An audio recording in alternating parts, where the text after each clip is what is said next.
আমার মালিক আমাকে রোজ রাতে কফি খাওয়াতো, যেটা খেতেই সাথে সাথে আমার ঘুম চলে আসত। আর যখনই সকালবেলা আমার চোখ খুলত তখন আমার সারা শরীরে ব্যথা করত, আর জামাকাপড় খারাপ হয়ে যেত, আমার বিছানার চাদর ঘেটে থাকত। আর রোজ এটা দেখে আমি ভীষণভাবে অবাক হতাম। আর একবার এই রহস্য জানার জন্য একদিন আমি কফি না খেয়ে ঘুমানো নাটক করলাম। আর সেদিন রাতেই আমার মালিক আমার ঘরে আসলো আর আমার সাথে। আমার নাম অনুষ্কা, আমি একজন খেলনা ওয়ালি ছিলাম। আমি বাচ্চাদের খেলনা বিক্রি করতাম, আর আমি জীবনে কখনো কোনোদিন ভুল কোনো কাজ করার কথা ভাবতেও পারতাম না। কিন্তু আমি কি করে জানব যে টাকা পয়সার জন্য আমি কারো শিকার হতে পারি, যেখান থেকে ফেরত আসা আমার জন্য অসম্ভব হয়ে যাবে। আমার মালিক আমার সাথে মাঝরাতে যা কিছু করেছিল সেটা শুনে আপনার হুঁশ উড়ে যাবে। আমি ভাবতেও পারি না যে আমার মতো বাজে দেখতে নিয়ে নিজের ঘরে চাকরানি বাড়ানোর পিছনে এতটা নোংরা কারণ থাকতে পারে। কিছু মানুষ নিজের শরীরের খিদে মেটানোর জন্য এতটাও নিচে নামতে পারে যে কি ঠিক আর কি ভুল সেটা তফাৎ করতে ভুলে যায়। আমার সাথে রকমই কিছু হয়েছিল যখন আমি আমার ইজ্জতের কাজ সেরে কিছু পয়সার লোভে সে একটা বড়লোক আর খুব সুন্দর লোকের ঘরে চাকরির কাজের জন্য এলাম। তখন সেই লোকটা নিজের চাহিদা পূরণ করার জন্য আমার সাথে যা কিছু করেছিল তা আপনাদের বলা ভীষণ কঠিন। এই দুর্ঘটনার পর আমার পুরো জীবনটা বদলে গেল। আমার বয়স ছিল 27 আর আমি উত্তরপ্রদেশের এক ছোট গ্রামে থাকতাম। আমার গায়ের রং ছিল শ্যামলা আর আমি একটা সাধারণ মেয়ে ছিলাম। আমি শুধুমাত্র পঞ্চম ক্লাস পর্যন্ত পড়াশোনা করেছিলাম। আমার বিয়ে এমন একটা লোকের সাথে হয়েছিল যে মদ খেত আর কোনো রোজগার করত না। সে আমার সমস্ত গয়না জের মদের নেশায় বরবাদ করে দিয়েছিল। আমার বিয়ে আমার মা বাবা অনেক কম বয়সে করিয়ে দিয়েছিল। আমার বিয়ের 8 বছর হয়ে গেল আর আমি দারিদ্র্যে ভরা পরিস্থিতিতে থাকতে থাকতে বিরক্ত হয়ে গিয়েছিলাম। ছোট থেকে এখনো পর্যন্ত আমি দারিদ্রতা দেখি। বড় হচ্ছি যখন বিয়ে হলো, শ্বশুরবাড়িতে দারিদ্রতা বর এমন ছিল না যে কষ্ট করে রোজগার করবে বা কিছু বাঁচাবে। আমার সারারাত সারাদিন নেশায় মাতাল হয়ে থাকতো, আর আমার 1 বছরের মেয়ে ছিল, আর আমার বড়ি বিধবা বোন ছিল যার বর মরে গিয়েছিল, যার জন্য সেও আমাদের সাথে আমাদের ঘরে এসে থাকতো। আমার মেয়ের ভবিষ্যৎ নিয়ে সবসময় চিন্তা করতাম। এই জন্য ঘর চালাতে গিয়ে টাকা পয়সার অসুবিধা হতো। তখন আবার মেয়ে আমার বিধবা ননদকে নিয়ে আমি দিল্লি চলে এলাম। আমি শুনেছিলাম যে দিল্লিতে ভালো রোজগারের সুযোগ পাওয়া যায়। আমিও এটা ভেবে দিল্লি চলেই এলাম যে কিছু পয়সা জুড়ে নিজের মেয়ের জন্য ভালো শিক্ষা জেন দেওয়াতে পারি। আমার বরের নেশার অভ্যাস এতটা তাকে বিগড়ে দিয়েছিল যে সে তার বিধবা বোন আর বউ আর নিজের ছোট মেয়ের নিরীহ বাচ্চার জন্য চিন্তা করত না। আমি আমার বরকে গ্রামে ছেড়ে এসেছিলাম, কেননা গ্রামে থেকে তো আমি কিছুই করতে পারছিলাম না। দিল্লিতে এসে যখন আমি কোনো কাজ বুঝতে পারছিলাম না, তখন আমার কাছে মোটামুটি 5,000 ছিল, যেটা আমি গ্রাম থেকে নিয়ে এসেছিলাম। আমিও টাকা দিয়ে খেলনা কিনে নিলাম, আর সেগুলোকে একটা ব্যাগে ভরে রাস্তার ধারে বসে বিক্রি করতাম। আমি বাজারের মাঝখানে বসতাম, যেখানে লোকজনের ভিড় জমা হতো। সেখানে খেলনা বিক্রি করার কারণেই আমার অনেক লাভ হতো, যার জন্য আমি ওই কাজটা কি চালু রেখেছিলাম। এখানে দিল্লিতে আমার ননদের একটা বন্ধু থাকত। আমরা কিছুদিনের জন্য তার ঘরে থেকে গিয়েছিলাম। আমার মেয়েকে আমার ননদ সামলে নিত, আর আমি সকালবেলা খেলনা বিক্রি করার জন্য ঘর থেকে বেরিয়ে যেতাম।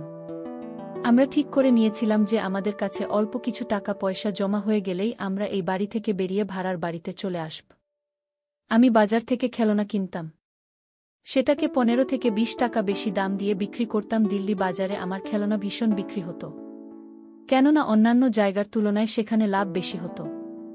একবার একটি কলোনির সামনে বসে খেলনা বিক্রি করতে লাগলাম, যেখানে কলোনির পাশেই একটা বড় পার্ক ছিল। সেখানে অনেক বাচ্চা খেলতে আসত। আমি কখনো কখনো আলাদা আলাদা স্কুলের বাইরেও খেলনা বিক্রি করার জন্য যেতাম। আস্তে আস্তে আমার লাভ হতে লাগল। তখন আমি স্কুলের সামনে বসে যেতাম, তো কখনো কলোনির আগে, তো কখনো মার্কেটে আসতাম কলোনি আর বাজারে।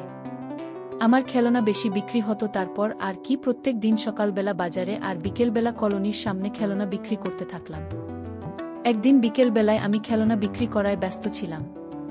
তখন একটা বড় বাড়ির ভিতর থেকে একটা ভীষণ সুন্দর লোক বের হলো, আর তার সাথে 1 বছরের বাচ্চা ছিল। সে তার ছেলের জন্য আমার থেকে অনেক খেলনা কিনা, কিন্তু সেই লোকটা আমাকে একভাবে দেখে যাচ্ছিল।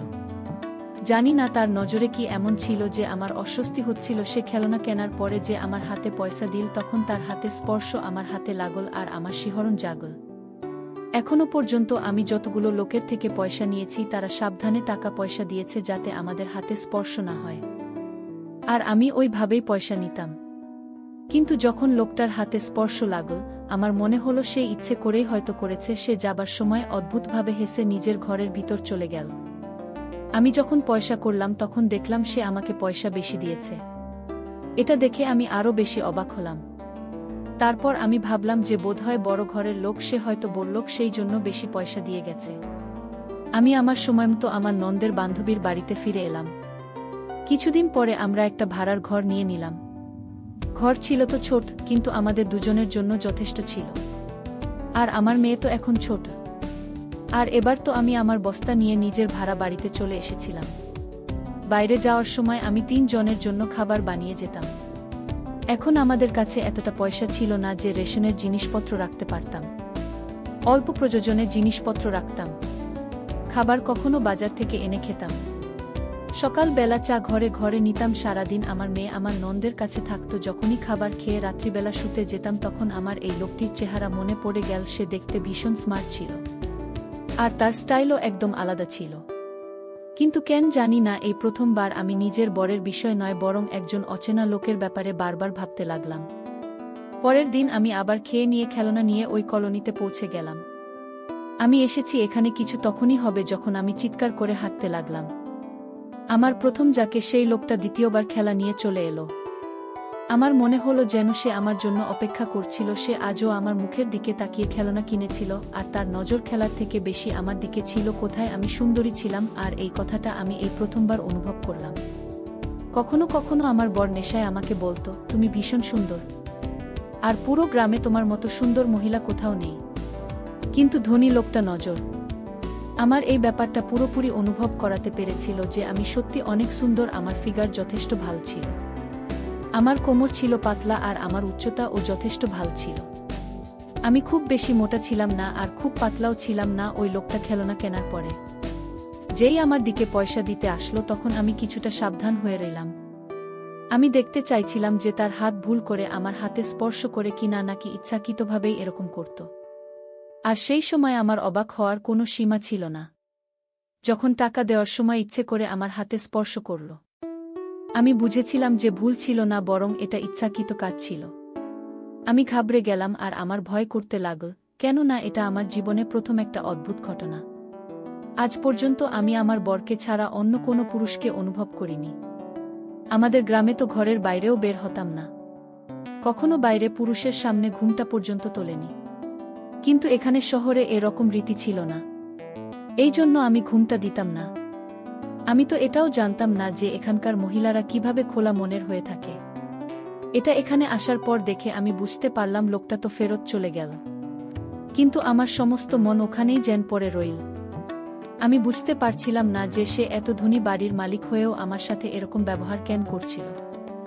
আমার অবস্থা তো তার আগে কিছুই ছিল না। সে আমাকে আবার বেশি পয়সা দিয়েছিল, আর সেটা ছিল অনেকটাই বেশি, যেটা দেখে আমি খুশি হতাম। কিন্তু আমি তার এই অদ্ভুত আচরণের কারণ বুঝতে পারছিলাম না। পরদিন সে আবার আসলো, আর এবার আমার হাত ছুঁয়ে ফেরত যাবার পরিবর্তে কথা বলা শুরু করল। সে আমাদের ব্যাপারে জিজ্ঞেস করছিল, আমি তাকে সবকিছু সত্যি সত্যি বলে দিলাম। সে নিজেই আমাকে বলতে লাগল তার নাম অর্পিত। সে বলল, আমার বউ, আমার ছেলে এই বাড়িতেই থাকে, আর আমার কাছে টাকা পয়সার অভাব নেই। ব্যাস, আমি একটা ভালো কাজের মহিলা খুঁজছি। এটা শুনে আমি অবাক হলাম যে সে একজন বিবাহিত পুরুষ, কিন্তু তারপরেও সে আমার সাথে এভাবে কথা বলছিল যেন সে অবিবাহিত। কিছুদিন পর্যন্ত এরকমই চল। তারপর একদিন সে আমাকে বলতে লাগল, অনুষ্কা, তুমি নিজের খেলনা বিক্রির কাজ বন্ধ করে আমার ঘরে চাকরানির কাজ করো। তোমাকে খুব ভালো স্যালারি দেব, আর তোমাকে এভাবে ঘুরে ঘুরে গলি গলি দিয়ে কাজ করতে হবে না। সে আমাকে ঘরে রাখার সাথে সাথে 30,000 টাকা প্রতি মাসে স্যালারি দেওয়ার অফার করল, যেটা আমার জন্য অনেকটাই ছিল। এতটা পথ শুনে আমার তো হুঁশ উড়ে গেল। যদি আমি প্রথমেই জানতাম যে শহরে চাকরির কাজে এত স্যালারি পাওয়া যায়, তাহলে প্রথম দিনই কারোর বাড়িতেই কাজে লেগে যেতাম। এত টাকা তো আমি 3 মাসও রোজগার করতে পারিনি। আমার তো টাকা পয়সার ভীষণ দরকার ছিল, কেননা আমার মেয়েকে স্কুলে অ্যাডমিশন করাতে চাইছিলাম, আর ঘর ভাড়া আমাকে দিতে হতো। আর ব্যাস, এই লবিতে এসে আমি আমার খেলনা বিক্রির কাজ বন্ধ করে না কিছু ভাবনা চিন্তা করে ওই লোকটার অফার গ্রহণ করে নিলাম। ওই লোকটা আমাকে বলল যে আমাকে যে কাজ বলা হয়েছে সেটাই করতে হবে। আমি ভাবলাম একটা চাকরানী তো এই কাজই হয়, সেই ঘর পরিষ্কার করে, বাসন ধোয়া, রান্নাঘরে খাবার বানায়, কাপড় চোপড় ধুয়ে দেয়। এই সব কাজে তুমি একদম পারফেক্ট ছিলাম, কেননা ঘরোয়া মহিলা ছিলাম আমি, আর ঘরোয়া মহিলার বেশিরভাগ সময় কাজ করে থাকে গ্রামে। আমি আমার পুরো ঘরের কাজ একাই করতাম। আমি ঠিক করেছিলাম যে প্রথমে কিছুদিন এই ঘরে একা থাকব, আর তারপর তার কিছুদিন পরে নিজের মেয়ে আর নন্দকে এখানে ডেকে নেব, যাতে ভাড়ার পয়সা ঝঞ্ঝাট থেকে বেঁচে যেতে পারি। আমার কিবা অসুবিধা হতে পারে, নিজের অল্প একটু কাপড় আর অল্প একটু জিনিসপত্র লোকটার ঘরে শুধু নিয়ে আসতে হবে। সে আমাকে থাকার জন্য চাকরদের কোয়ার্টারের ঘর দিয়েছিল। আমি আমার নন্দকে বলে এখানে চলে এলাম যে আমি একটা বড় বাড়িতে চাকরের কাজ পেয়ে গেছি। এখন আমি কিছুদিন ওখানে কাজটা বুঝিনি, আর অল্প কিছু পয়সা নিয়ে নিই। এরপর আমি তোমায় আর মেয়েকে আমার কাছে ডেকে নেব। আমার ননদ এই ব্যাপারটা আশ্বস্ত হল, আর সেও এত বেশি পয়সার কথা শুনে খুশি হল, কেননা এবার আমরা আশার আলো দেখতে পেয়েছিলাম যে আমাদের অবস্থা এবার ঠিক হতে চলেছে। প্রথমে লোকটা আমাকে অল্প কিছু কাপড় দিল, আর বলল, তোমার জামাকাপড় অনেক পুরনো আর নোংরা হয়ে গেছে, তুমি এগুলোকে ফেলে দাও। আর আমার দেওয়া জামা কাপড়গুলো ছিল ভীষণ সুন্দর আর দামি। মালিকের দয়া দেখিয়ে আমি হৃদয় থেকে তাকে ধন্যবাদ দিয়েছিলাম। আমি হেসে বললাম, মালিক, আপনার স্ত্রীর সাথে দেখা করতে চাই, যাতে আমি মালকিনকে প্রণাম করতে পারি। আমার কথা শুনে মালিক হাসল আর বলল, আমার স্ত্রী তো অনেক সময় ধরে বাবার বাড়িতে গেছে। তার বাবার বাড়ি বোম্বেতে। 2-3 মাসের আগে তো সে আসতে পারবে না। মালিকের কথা শুনে আমি চুপ করলাম, কিন্তু মনে মনে ভাবলাম, তার স্ত্রী কেমন মহিলা যে সে নিজের 4 বছরের ছেলেকে ছেড়ে বাবার বাড়ি চলে গেছে। আর তারপর আমার মাথায় আসলো যে মালিকও কেমন লোক, যে নিজের স্ত্রী না থাকা সত্ত্বেও একজন যুবতী মহিলাকে চাকরিতে রেখে দিল। কিন্তু আমার তাতে কি? আমার 30,000 টাকা নিয়ে মতলব, যাতে আমার আগামী জীবন সুন্দর হতে পারে। আর বোধহয় এটাই আমার সবথেকে বড় ভুল ছিল। মালিক আমাকে ছোটখাটো ঘরের কাজ করাতো, যেটা আমার জন্য কঠিন ছিল না। আমি তার ছেলের খেয়াল রাখতাম, মালিকের জন্য রাতের খাবার বানাতাম। এরকম করতে করতে রাত হয়ে যেত। কিন্তু যেটা আমার জন্য ভীষণ অদ্ভুত ছিল, সেটা হল মালিকের ব্যবহার। আমার জন্য কাজ করা তাই একটু কঠিন হতো। রাতে মালিক বলতো, তুমি নিজের ঘরে গিয়ে আরাম করো। আমি ছাড়াও ওই ঘরে আর একটি কাজের মহিলা ছিল, যার কাজ ছিল ঘর পরিষ্কার করা আর খাবার খাওয়ার পরে তার রাতের বাসন আমি ধুয়ে দিতাম। রাতের খাবার খেয়ে সেই চাকরানী নিজের সার্ভ করে চলে যেত, আর আমি নিজের কোয়ার্টারের ঘরে খাবার খেয়ে সে আরাম করতাম। আমি ঘরের দরজা ভিতর থেকে বন্ধ করে দিলাম। হঠাৎ করে তখনই দরজায় কেউ দাঁড়াল। আমি উঠলাম, দরজা খুললাম তো দেখলাম মালিক নিজের কফির কাপ নিয়ে আমার ঘরের সামনে এসে বলল, আজ তো ভীষণ ঠান্ডা। আমি ভাবলাম তোমার জন্য কফি বানিয়ে নিয়ে যাই। সে ভীষণ ভালোভাবে তৈরি হয়ে এসেছিল। সে রাতের পোশাক পরেছিল, সে খুব ভালো পারফিউম লাগিয়েছিল, তাকে ভীষণ স্মার্ট লাগছিল। যখন মালকিন ঘরে নিয়ে, তখন মালিক কার জন্য তৈরি হয়? আমি তো এসব শহরের লোকেদের ব্যাপার বুঝি না। এখানকার লোকেরা নিজের ঘরের বাইরে যখন বের হই, এক তো সে যে কেন বেরোয়, এটা দেখে আমি অবাক হয়ে গেলাম। আমার গ্রামে তো লোক বা মহিলারা শুধুমাত্র বিয়ের সময় সাজতো। আমি লুকিয়ে মালিকের হাতটা দেখলাম। সত্যিই শহরের লোকেদের কফি খাওয়ার একটা ঝোঁক আছে। না হলে আমরা তো গ্রামে শুধুমাত্র চাই খেতাম। এই জমি মালিকের থেকে কফির কাপ নিলাম, আর এবারও মালিকের হাত আমার হাতে স্পর্শ হল। আর আমার ভিতরে অদ্ভুত একটা অনুভূতি হল, রাতের বেলা এরকম একটা বড় পুরুষ এভাবেই আমার কাছে আসলো, আর আমার ভিতরে অস্থিরতা শুরু হল। আমি আবার বোর সঞ্জিতকে মনে করলাম। মালিক ভিতরে আসলো আর আমার কাছে এসে বিছানায় বসল। আমি একটা যুবতী মহিলা ছিলাম, আর বর ছাড়া 3 মাস এই শহরে পড়েছিলাম। আমার ভিতরে তো কিছু অনুভূতি ছিল, যেটা প্রত্যেকটা কেটে যাওয়া দিনের সাথে আমাকে অস্থির করত। কিন্তু আমি কখনো বাজে কাজের কথা ভাবিনি। কিন্তু মালিকের এই আন্দাজ আমার শরীর একটা অদ্ভুত কিছুর জায়গা দিয়েছিল। আমি কফি খেলাম, আর তখনই আমার নেশা হয়ে গেল। আমি বসে বসে ঘুমিয়ে গেলাম। তারপরে আমি গভীর ঘুমে শুয়ে পড়লাম। আর যখন সকালবেলা আমার চোখ খুলল, আমার সারা শরীরে ব্যথা অনুভব করলাম। আর যেটা আমার জন্য সবথেকে অদ্ভুত ছিল, সেটা হলো আমার শরীরে কাপড় তো ছিল, যেটা পুরোপুরি কুঁকড়ে ছিল, যেন মনে হচ্ছিল কেউ আমার কাপড়টাকে ধরে মুড়ে দিয়েছে।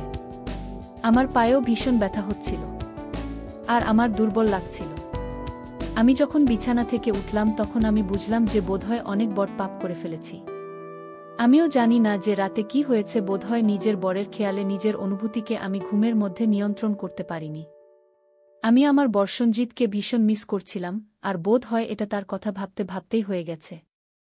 সকালবেলা আমি স্নান করলাম, আরও একবার মালিকের বলার ছোটখাটো কাজ করলাম। মালিক সারাদিন আমার আগে পিছনে ঘুরছিল, তার চেহারায় এমন একটা উজ্জ্বল ভাব ছিল আর হাসি ছিল যেটা আমি আগে দেখিনি।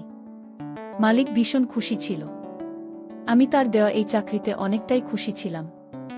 যদি এত কম কাজ আমি 30,000 পাই তাহলে এটা তো সৌভাগ্য। আমাকে এখানে খুব বেশি মেহনত করতে হতো না। এভাবেই দিন কাটতে লাগল। 2-3 বার তো আমার মালিককে খুব বাজে বাজে ভিডিও দেখতে দেখেছিলাম, যেটা আমার নজরে যেতে আমি লজ্জা পেয়ে যেতাম। রাতের বেলা একবার আবার মানিক আমার ঘরে কফি নিয়ে আসলো। আমি তো অবাক ছিলাম যে মানিক একটা চাকরানির উপর এত দয়া কেন দেখাচ্ছে। সে নিজে কফি বানিয়ে সার্ভ করে চলে আসছে। কফির কাপ দেওয়ার পর মালিক কিছুক্ষণ আমার সাথে কথা বলতে থাকলো, তারপর সে চলে গেল। আমি কফি খেয়ে নিয়েছিলাম। আমার কফি ভীষণ ভাল লেগেছিল, কেননা আমি কফি জিনিসটা শহরে আসার পরে প্রথম 1-2 খেয়েছিলাম। সত্যিই আমার ঘুম চলে এলো। সকালবেলা যখন ঘুম ভাঙল তখন আমার সারা শরীরে ব্যথা হচ্ছিল আর আমার বিছানার চাদরটা নিচে পড়েছিল। যেন মনে হয়েছে সারারাত বিছানার মধ্যে যুদ্ধ হয়েছে। আমি অবাক ছিলাম, কেননা আজ পর্যন্ত এরকম হয়নি। আমি তো রাত্রিবেলা যেভাবে এপাশ ওপাশ করি সেভাবেই তুমি সকালবেলা ঘুম থেকে উঠি, তাহলে বিছানায় চাদর কি করে নিচে নেমে গেল? আমার নিজের কেমন একটা বাজে বাজে অনুভব হচ্ছিল। আমি বাথরুমে স্নান করতে গেলাম, তারপর নিজের কাজে চলে গেলাম, কিন্তু সারাদিন এই কথাটা আমার মাথার মধ্যে ঘুরছিল যে আমার এত গভীর ঘুম কি করে আসে আর রাত্রিবেলা আমার কি হয়ে যায় যার জন্য সবকিছু এদিক ওদিক হয়ে যায়। রাত্রিবেলা মালিক আমার জন্য কফি নিয়ে যেত, যেন আমার যেমন মনে হতো সেটা খেয়ে ঘুম চলে আসে। আমি ভাবলাম পারে এজন্য তার বউ তার থেকে বিরক্ত হয়ে তাকে ছেড়ে চলে গেছে। সে আমাকে মিথ্যা বলছে। আমার এবার তার সাথে থাকা অসম্ভব হয়ে গিয়েছিল। আমি মালিককে বললাম আমি আমার নন্দের কাছে, মেয়ের কাছে যেতে চাই, কিছুদিন পর ফিরে আসব। কিন্তু সে তো আমার পায়ে পড়ে গেল, বলতে লাগল তুমি ছেড়ে গেলে আমি তো রাতে বাঁচতে পারবো না। আমি তো তোমার কাছে কিছুই লুকোয়নি, তোমার সবকিছু সত্যি বলছি, আর তারপরে তুমি আমাকে ছেড়ে যাচ্ছ। মালিকের মাথার অবস্থা ঠিক ছিল না। আমি তাকে প্রায় মোবাইলে নোংরা সিনেমা দেখতে দেখতাম, আর এই জন্যই তার ভেতর একটা পশু ভর করেছিল। আমি যতই চেষ্টা করি না কেন সে আমার থেকে কিছুতেই সন্তুষ্ট হতে পারত না। প্রত্যেকটা কেটে যাওয়া দিনের সাথে আমার কাছেই চাকরিটা একটা ঝামেলা হয়ে গিয়েছিল। আর একবার রাতে তার ঘরে চলে যাবার পরে চুপ করে নিজের ঘরের জানালা দিয়ে পালিয়ে গেলাম। নিজেকে বাঁচানোর আমার ক্ষেত্রে একটা সহজ রাস্তা ছিল, না হলে তো সে আমাকে কোনো কিছুর যোগ্য ছাড়ত না। আর যদি তার বাচ্চা আমার পেটে এসে যেত তখন আমি আমার বরকে আর বাকি সবাইকে কি জবাব দিতাম? আমি মাঝরাতে চুপচাপ নিজের ননদের মেয়ের কাছে চলে গেলাম। আমার ননদ এত রাতে আমাকে ফিরতে দেখে জিজ্ঞেস করল। আমি তাকে এটা ওটা বলে শান্ত করলাম, কেননা আমার ননদ ভীষণ সাদাসিধা ছিল, তাকে বোকা বানানো সহজ। আমি নিজের ননদকে বলে দিলাম আমি সকালবেলা গ্রামে যেতে চাই। সেও আমাকে জিজ্ঞেস করেছিল যে সে কি কারণ হতে পারে। আমি তাকে বললাম যে ব্যাস তোমার দাদার কথা আমার খুব মনে পড়ছে, আর এবার আমি এখান থেকে আর কাজ করতে চাই না। এবার যাই সমস্যা আসুক না কেন তোমার দাদার সাথে আমি থাকব। আমরা সকালবেলা এখান থেকে গ্রামের দিকে রওনা হলাম। আমি ঠিক করে নিয়েছিলাম যে আমি এবার কখনো ফেরত আসবে না। আমি আমার বরের সাথে অন্যায় করেছি। আমার বর যতই মাতাল হোক না কেন, বাজে হোক না কেন, সে নিজের নেশায় মত্ত থাকত। সে কখনো আমার সাথে মারামারি করত না, আর না আমার সাথে কোনো ভুল করত। আর যার জন্য এই হয়তো ফল আমাকে ভুগতে হচ্ছে। আমি যদি চাইতাম আমার বরকে যশোধরা তো পারতাম, কিন্তু আমি সেটা না করে নিজের রোজগারের জন্যই গিয়েছিলাম। এবার আমার কাছে অল্প টাকা পয়সা ছিল আর আমার কাছে খেলনাও ছিল না। আমি একেবারে খালি হাত হয়ে গিয়েছিলাম। আমার নয়াক মাকে পুরোপুরি ডুবিয়ে দিয়েছিল। যে পয়সাটা আমি মালিকের থেকে পেয়েছিলাম তার থেকে কিছু পয়সা আমি আমার বরকে পাঠিয়ে দিতাম, আর বাকি পয়সা দিয়ে ঘর ভাড়া দিতাম, আর কিছু পয়সা দিয়ে রোজ নন্দের মেয়ের জন্য খাবার নিয়ে আসতাম। অল্প কিছু পয়সা ছিল আমার কাছে বাড়ি ফেরার জন্য। পরের দিন সকাল হতে আমরা গ্রামের জন্য বেরিয়ে পড়লাম। বাড়ি ফিরলাম। যখন আমাকে দেখে আমার বর খুশি হল, বলল তোমাদের সবার কথা ভীষণ মনে পড়ছিল আমার তোমাদের থেকে দূর হওয়ার পর। আমি বুঝতে পারলাম যে পরিবার আসলে কি হয়। আমি আর কখনো মদ খাব না। আর আমার মেয়ে ও তার বাবাকে দেখে ভীষণ খুশি হলো। আমার বর আমাকে সত্যিই ভালোবাসত। আমার বর বলল সে আমার কাছে পাঠানো টাকা দিয়ে একটা ঠেলা গাড়ি কিনেছে, যাতে করে সে চা বিক্রি করবে, আর এর ফলে আমরা বাকি জীবনটা সহজেই কাটাতে পারব। আমার বর বলল আমি আস্তে আস্তে চেষ্টা করব। মদ ছাড়ার আমি পুরনো জীবন ফেরত পেয়ে গেলাম। কিন্তু আমার মতো না জানি কত এরকম মহিলা আছে যারা শহরে এরকম পুরুষদের শিকার হয় আর তারা কখনো ফেরত আসার সুযোগ পায় না। বয়স আর খাতিরে আমি নিজের বরের মূল্য বুঝিনি। আমি বড় হয়ে চেয়েছিলাম পয়সা রোজগার করতে, যখন কিনা পয়সা রোজগার একটা সহজ নয়। এটা আমি বুঝতে পারলাম যে পুরুষদের পয়সা রোজগারের জন্য অনেক সমস্যার সম্মুখীন হতে হয়। তখন গিয়ে তারা পয়সা রোজগার করতে পারে। আর এরকম করার শাস্তি আমি পেয়েছিলাম। আমি আপনাদের কাছে অনুরোধ করব, কখনো জীবনে উন্নতি করার জন্য কোনো শর্টকাট রাস্তায় যাবেন না, না হলে আপনার অবস্থাও আমার মতো হয়ে যাবে। মানে কি, 15 দিনের প্রতিটা রাত আমাকে যেভাবে কষ্ট দিয়েছিল সেটা আমি সহজ ভাষায় বলতে পারবো না। আমি পুরোপুরি বিশ্বাস করি আমার চলে আসার পরে সে নিজের জন্য নতুন শিকার খুঁজে নিয়েছে। তার বাড়িতে আরও একটা চাকরানি ছিল যে অনেক আগে থেকেই ছিল, সে তার সাথে এমনটা করেনি। কেননা সেই মহিলাটা প্রথম থেকেই প্রেগন্যান্ট ছিল। সে তাকে তেমন সুখ দিতে পারত না যেরকম সে আমার থেকে চাইতো। এই চাকরিটা আমার যাওয়ার 1 সপ্তাহ আগে এসেছিল। মানিক ছিল একটা মানসিক রোগী, যে শুধুমাত্র শরীর বুঝতেও আমি জানি না সে আমার ভিডিও বানিয়েছিল কিনা। যদি বানিয়ে থাকে তো সেটা দিয়ে সে কি করেছে কি জানি। সে হতে পারে আমাকে ঘরে আটকানোর জন্য আমাকে ব্ল্যাকমেল করছিল, যাতে আমি সেই ভয়ে তার ঘরে থেকে যাই আর রোজ তার লালসার শিকার হয়ে। কিন্তু আমি এতটা অবশ্যই জানতাম, আমার মাতাল বর আমাকে ভালোবাসত। আমি আজ পর্যন্ত তার কাছ থেকেই সত্যিটা লুকিয়ে রেখেছিলাম। আমি চাইনি সে আমার এই সত্যিটা সম্পর্কে জানুক। কেননা কোনো পুরুষ তার স্ত্রীর ব্যাপারে এরকম কথা শুনে তাকে ক্ষমা করতে পারবেন না। আমি জানি আমার বর আমাকে কখনো ক্ষমা করতে পারবেন না। আমি চাইনি এর থেকে বেশি সমস্যা আমার জীবনে আসুক। আর এই জন্য আমি আজ পর্যন্ত এটা লুকিয়ে রেখেছি। আপাতত আমার বর পুরোপুরি মদ খাওয়া বন্ধ করেনি, কিন্তু আস্তে আস্তে কম করেছে। আর সে নিজের খেলা নিয়ে রোজ রাতে চা বানিয়ে বিক্রি করতে যেত। আমি ব্যাপারটা ভীষণ খুশি ছিলাম যে সে নিজের পরিবারের ব্যাপারে চিন্তিত, আর সেই কাজ না করার জন্য ঘর থেকে বের হয়েছে। আমার মেয়েও এখন সরকারি স্কুলে পড়তে যায়, আর ঘরে আসতে আসতে সমস্যা কম হতে লাগল। আর একদিন সব সমস্যার সমাধান হয়ে যাবে। আমি এই আশাতেই রইলাম। কেননা আশাতেই তো পুরো দুনিয়া কায়েম।